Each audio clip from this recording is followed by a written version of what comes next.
Assalamu alaikum. This podcast has been brought to you by SeekersGuidance, the global Islamic seminary. Help us spread the light of prophetic guidance to millions around the world by becoming a monthly supporter. Make a small donation at seekersguidance.org/donate. As little as $10 a month can help people find life-changing guidance. La ilaha illallah Muhammad Rasulullah. How does one become firm in their daily practice beyond the fard?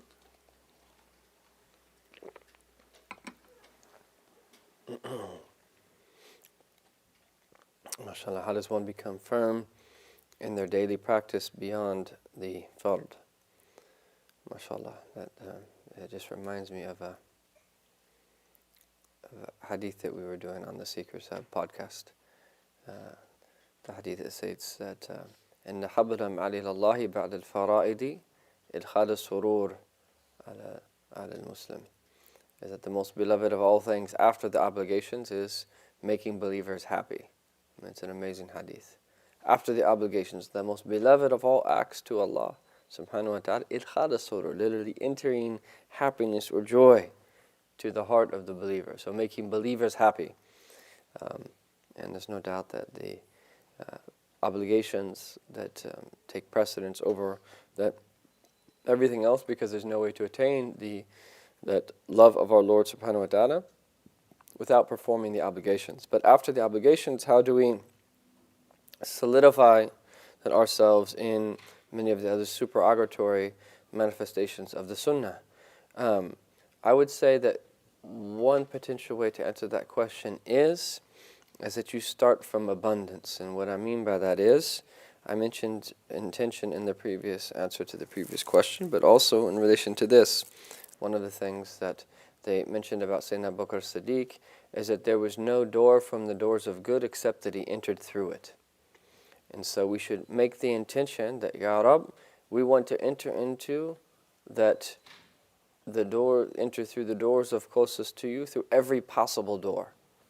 So you actually make an intention to enter, and at some point in your life to do that every act of goodness that can be done, to adorn yourself with every trait of goodness that you can be adorned with, that any sunnah of the Prophet ﷺ that you could ever do, is that you make the intention to do it by way of intention. And so now you've started from that abundance. And then that I think that someone has to be responsible and to look at their life and to see where Allah subhanahu wa ta'ala has placed them. And we all have preoccupations. We could be in school, that we could have a job, we could have family, we have rights that certain people have upon us, and so forth and so on. We all have different lives. And that one of the things that we should do is that look at our schedules, look at our lives, and to find that the open times that we have in our daily schedules and in our weekly schedules. And we start now, because we started from abundance and thinking about all of the potential things that we could possibly do, is that we start inserting that into our schedules, that times where we do specific things. And there's certain things that we must include in that, and I would say at least a basic performance of some of the other sunnah prayers beyond the obligations.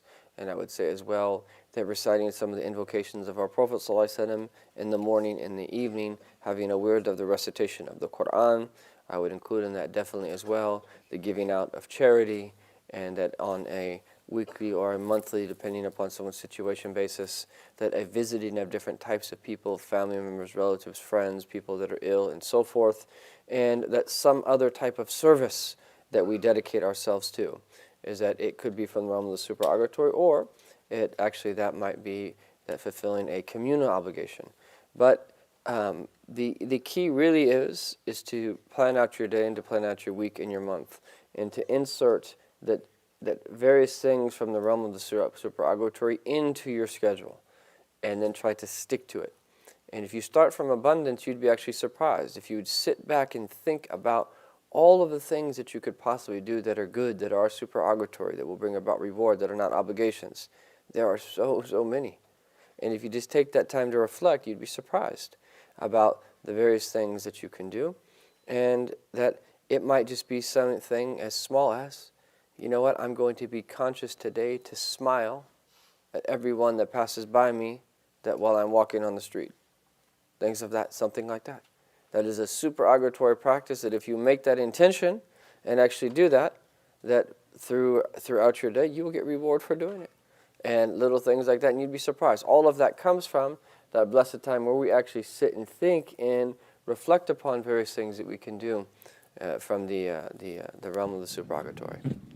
And one very good book that we could read as well about this is the 77 Branches of Faith by Shaykh Abdul Hakim Marad, which by Imam al-Bayhaqi, and then the translation is by Shaykh Abdul Hakim Marad. And there's beautiful examples of that, all these different beautiful things that we can do that are from manifestations of the obedience of Allah Ta'ala. Not all of them are from the realm of the supererogatory, but ideas of different things that we can do of good. I'd like to add to that. Jazakallah khair, Shaykh Yahya. I just wanted to mention there, Shaykh Yahya teaches this wonderful course on Seekers Hub on the beginning of guidance by Imam al-Ghazali, which really addresses this question that how do you bring guidance into your life? How do you structure your day? How you can best use your day? And other key aspects. And Shaykh Yahya explains it in a very practical, clear manner. So do check that out, the beginning of guidance. The Seekers Hub courses are open for registration online. And it's taught very, very beneficially by Shaykh Yahya. لا إله إلا الله محمد رسول الله. Thank you for listening. This podcast was brought to you by Seekers Guidance, the Global Islamic Seminary. Visit SeekersGuidance.org to access reliable Islamic knowledge taught by qualified teachers. We offer a wide range of courses, podcasts, articles, and a world-class answer service. Support us in spreading free, reliable Islamic knowledge to millions around the world by becoming a monthly supporter. Visit SeekersGuidance.org/donate and make a small monthly commitment today. Our beloved Prophet, peace and blessings be upon him, said, "Whoever guides someone to goodness will have a similar reward."